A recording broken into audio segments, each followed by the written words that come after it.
제가 관련 이러한 이 자료들이나 이 사료들을 또 이 성경을 분석한 많은 성경 자체로 분석한 이러한 내용들을 갖다가 이 복음서를 중심으로 해가지고 보면은 우리가 지금 인식하고 있던 예수와는 그 예수의 시대에는 전혀 다른 예수를 우리가 볼 수가 있다고. 그건 역시 그 이후에 이 교황이 세상을 다스리면서 많이 가감이 되고 포장이 되고 이게 신앙적으로 거의 재조립되다시피 한 것이 사실상 분명해요. 물론 불교도 그러한 과정을 겪어왔죠. 그런 과정을 겪어와가지고 오늘날은 여러분들이 대하고 있는 불교는 실제로 부처님이 말씀하고 이끌라고 하는 너 자신을 알아가지고 네 자신의 성품을 봐서 깨달음에 이뤄야 된다. 그것은 네 스스로 읽어내야 될 부분이다. 라고 이야기하는 것과는 전혀 다르게 이 공덕이라든가 기복을 위주로 하는 그러한 것으로 변질되어진 것과 마찬가지로 기독교도 그런 식의 변질을 겪어왔다는 거죠. 그래서 제가 이러한 문제를 제기하는 것은 그럼 앞으로 시대에 불교고 기독교고 간에 인류를 위한 나를 위한 또 인류를 위한 그러한 종교로 발전해 나가고 이 살아남기 위해서는 현재 우리가 어떠한 생각을 가지고 어떻게 잘 믿고 가꾸어서 그것을 후대에 이끌어줘야 될 것이냐. 그리고 지금 우리가 가지고 있는 현재의 신앙 형태가 따지고 보면은 말로만 고등종교인 불교다 기독교라는 형태의 것을 틀 안에 들어가 있을 뿐이지 실제로 보면은 샤머니즘적인 생각을 가지고 종교를 대하는 것이 거의 다 일반적이에요.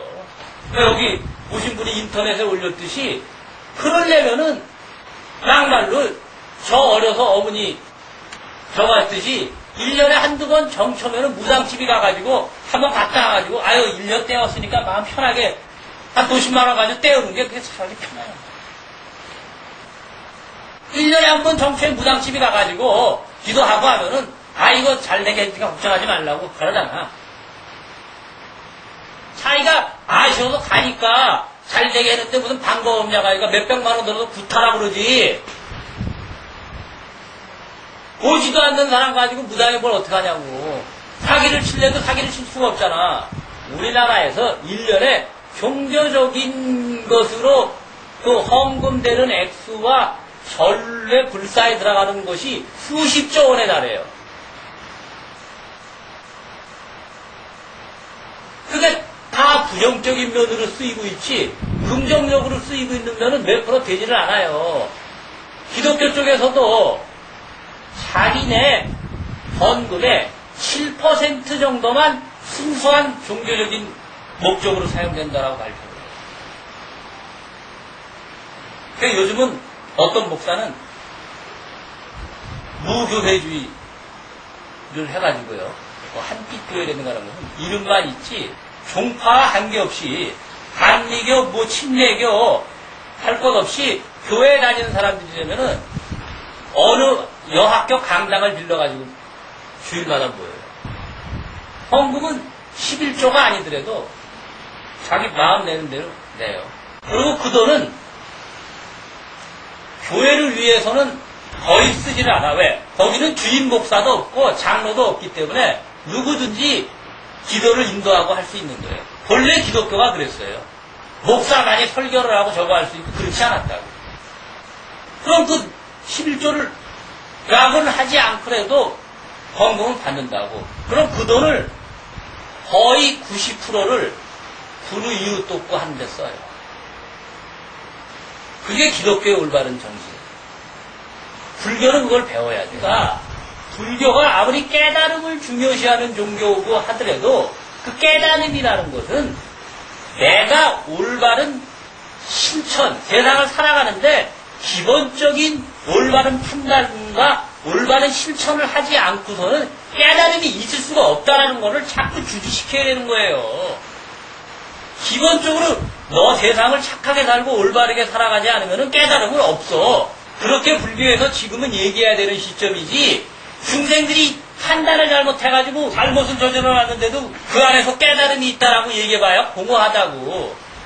나한테 예를 들어서 사업이 망해가지고 사업이 어렵고 요즘 먹고 살기가 힘든데 사업이 안 되는데 물어보는 사람들, 내가 말은 하지만 10중 8구 전부 지 잘못이야. 지가 투자할 시기를 놓쳐가지고 잘못 판단하거나 땅을 샀는데도 잘못 사놓고 말이야. 답답하기 짝이 없는 노릇이에요. 어떤 사람들 와가지고 나한테 먹고 살기 힘들어가지고 남편이 직장 다니는 거 싫어하는데 어떻게 해야 되나. 진지하게 얘기 들어. 같이. 자기네가 여러 가지 여지껏 벌어놓은 재산을 갖다가 매독을 투자해가지고 땅을 사놨어. 땅을 사놨는데 그게 묶여가지고 대출 좀 끼고 했는데 이자 내고 저거 하다 보니까 생활이 쫄릴 거 아니에요. 그러니까 힘들어졌다 이거야. 이걸 어떻게 풀어나갔으면 좋겠느냐. 나한테 물어봐. 그걸 종교의 의지를 한다고. 내가 해주고 싶은 말은 뭔지 알아요? 반토막이라도 지금 팔아가지고 그 돈 가지고 몇 억 챙겨가지고 편하게 살면 될 거 아니야. 왜 이자 걱정을 해? 안 그래요? 그게 종교적인 힘으로 해결이 되는 문제냐고. 지가 이거 몇 배 오를까 생각했는데 그게 안 오른 거 아니야. 그 판단 잘못한 거 아니야. 그걸 갖다 뭐 어떡하라는 얘기야. 그럼 지 잘 나갈 때 나한테 와가지고 이게 부처님 덕이라서 뭐 다른 사람에도 좀 쓰세요 하고 나한테 뭐 응? 돈 10원이라도 내놨어? 그리고 하나님이 그런 것까지 관여를 해야 돼? 부처님도 그런 데까지 관여해야 되냐고. 옆집 자기 가장 친한 사람한테도 인정을 못 받고 저 사람 참 된 사람이야라고 주변에 인정을 못 받는, 거기 무슨 불법이 들어갈 자리가 있고 예수님이 들어갈 자리가 있어. 종교가 들어갈 자리가 있어. 사람이 선하고 착하게 살아야 된다는 것은 권리가 아니라 의무사항이라는 말이에요. 여러분들 착각하지 말아요. 저 사람은 마음씨는 착한데 뭐 차 안 됐다 고생한다. 웃기는 소리 하지 말어. 아무런 능력이 없을 때 하는 얘기가, 아이, 그래도 사람은 착한데. 그래도 열심히 살라고 하는데. 그렇게 말을 하는 거예요. 그렇지 않아요?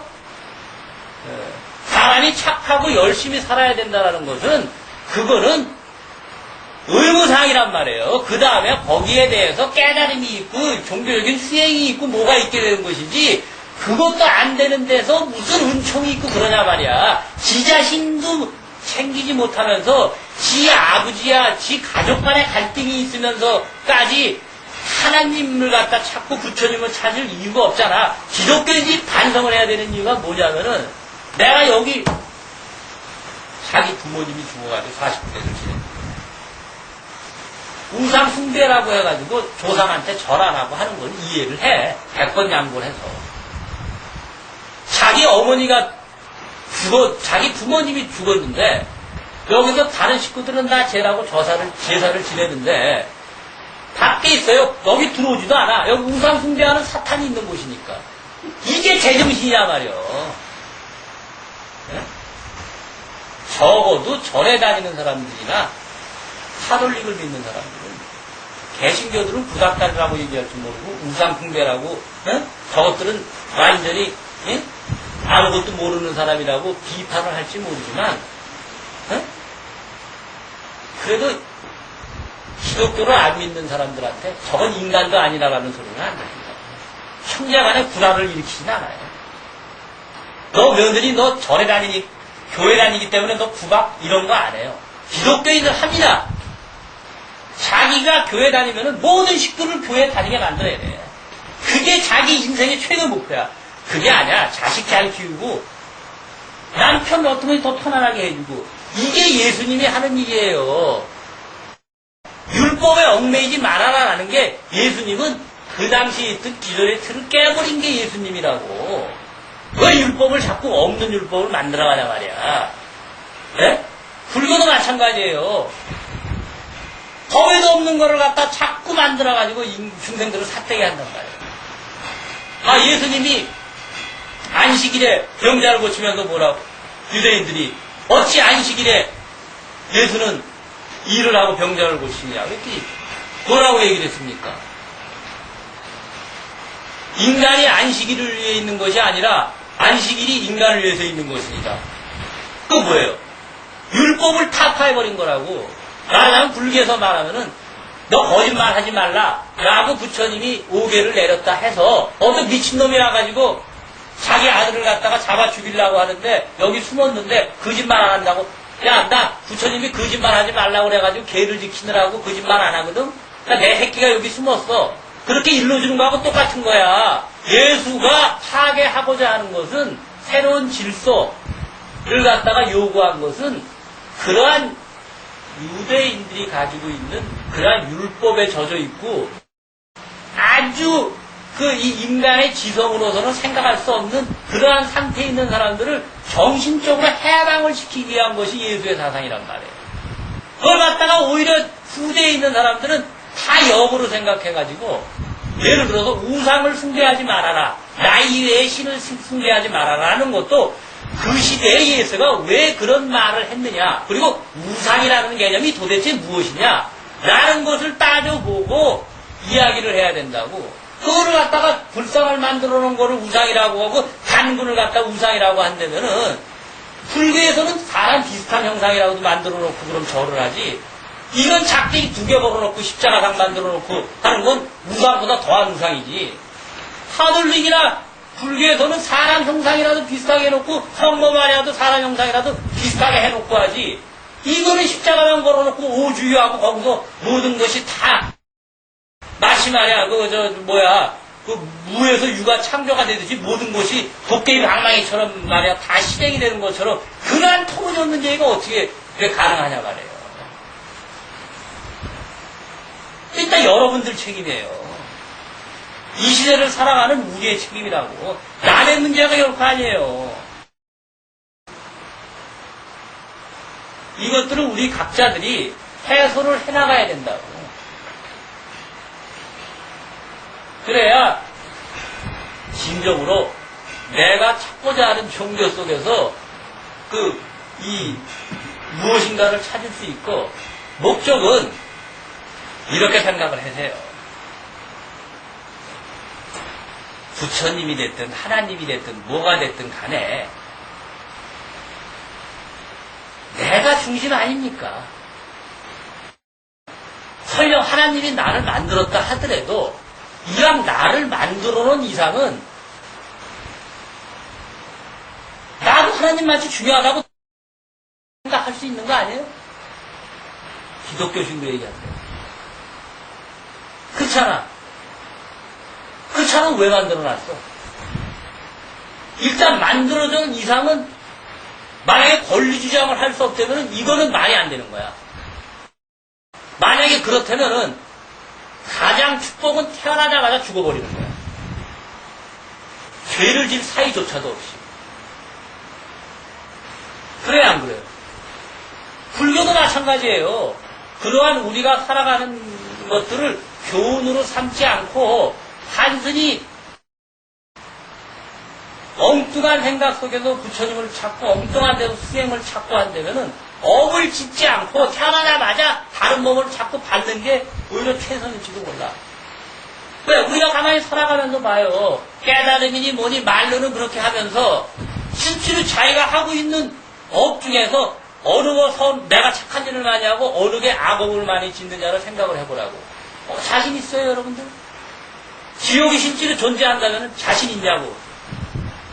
지옥에 안 갈 자신 있냐고. 평점을 매겨가지고 선한 거 플러스 몇 점, 악한 거 마이너스 몇 점 했을 때 플러스 받을 자신 있냐고. 자신 없다고. 네?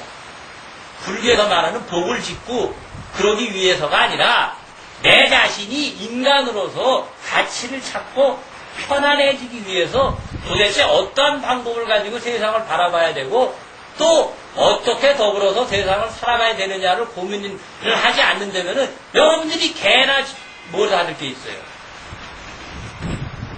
그렇잖아요? 아마 그러한 관점에서 볼 때는 기독교가 하나님의 뜻대로 믿어서 정직하게 살아라는 것이 오히려 간단한 메시지일지도 몰라요. 인간들에게는.